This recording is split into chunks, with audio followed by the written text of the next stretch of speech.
Scott Borthwick hit the first double hundred of his career as his side threatened to stamp all over Middlesex on the second day of the LV County Championship match at the Emirates Durham International Cricket Ground before the rain brought a premature end to the day. Durham started the second morning still going strong on 411 for 4, with Borthwick already onto his best ever score of 164. He was nearly out LBW to Tim Murtagh in the morning's very first over. Instead of removing him, Middlesex had to be happy in getting shot of the night watchman, Mark Wood, who turned a ball from Murtagh straight into the hands of Joe Denley at short mid-wicket after making 9. With 422 runs already on the board by the time that the Durham skipper Paul Collingwood came in, he knew that he could play some shots while continuing to offer Borthwick as much support as he needed at the other end. Collingwood proved that he still got it the way he took on Stephen Finn, who has not been at his best in this match. Borthwick must have been feeling a few nerves, although he didn't show them as he moved into the 190s. The heart rate must have been increasing by now. What he didn't want, of course, was to be involved in a run-out. He wasn't actually in danger when Collingwood called him through for a quick single, the dive just saving the batsman in the end. Collingwood would have had a declaration in mind and knew that he needed to play some shots, and play them he did, rather nicely too. This was a moment when Borthwick's heart could have stopped for a fraction. On 198, he was nearly caught off his own bowling by Toby Rowland-Jones, who was to have a very good time again after this. He'd picked up only 1 wicket on the first day, but now he added a second as Collingwood chipped a ball into the air before sprinting off even before Murtagh had completed the easiest of catches. It was a shame for Collingwood not to be there when Borthwick reached his magical moment. Again, he was close to getting out with this edge just evading Neil Dexter. But who would want to take away this special time from Borthwick, who'd made it to 200 after facing 293 balls in 6.5 hours. He'd struck 23 fours and 1 6. It was a memorable innings from one of the most improved batsmen of the last couple of years. He only moved up to the number 3 spot last season. Gordon Mutchell may have scored a double ton himself had it not been for the rain last week. Here he'd made only a single when he was legged before to Rowland-Jones. Meanwhile, Borthwick must have felt like Superman by this stage of his phenomenal innings. He now took on Ravi Patel, taking his side into the 500s as he did so.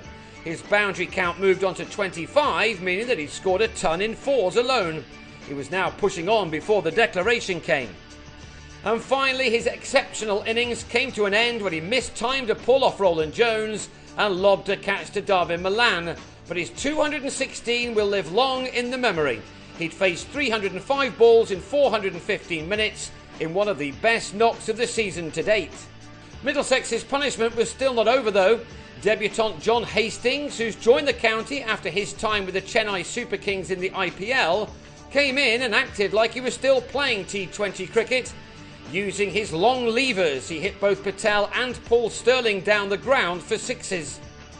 Hastings has played 15 times for Australia across all formats, and when he signed in March, coach John Lewis said he could contribute with the bat. He was doing that straight away just to add more salt into Middlesex's gaping wounds. Hastings can clearly strike a cricket ball as he raced to 38 off just 25 balls. The only man from the Middlesex camp who left with a smile on his face was Rowland-Jones, who for the 3rd innings in a row ended with a fifer, as Phil Mustard sacrificed his wicket before the declaration came, with Durham on 568 for 9.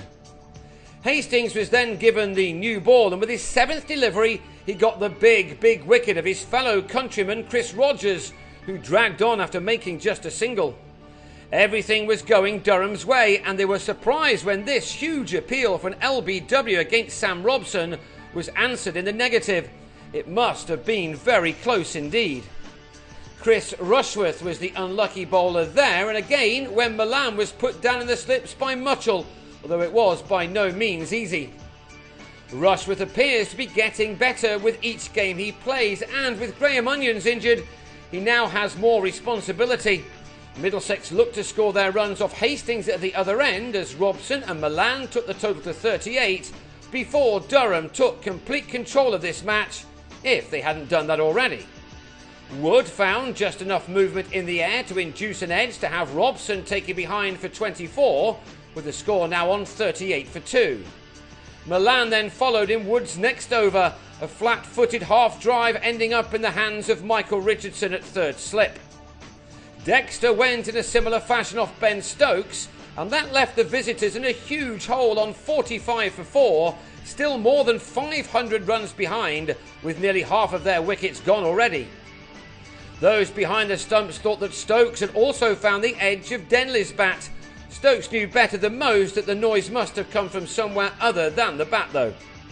John Simpson and Denley were able to survive, just until the rain arrived half an hour or so before tea. They got back on very briefly, but in the end 34 overs of the day were lost, which will please Middlesex no end. They'll have to regroup before they head out again on day 3 on 69 for 4, trailing by 499 runs and still needing another 350 just to avoid the follow-on. That will take some doing from here.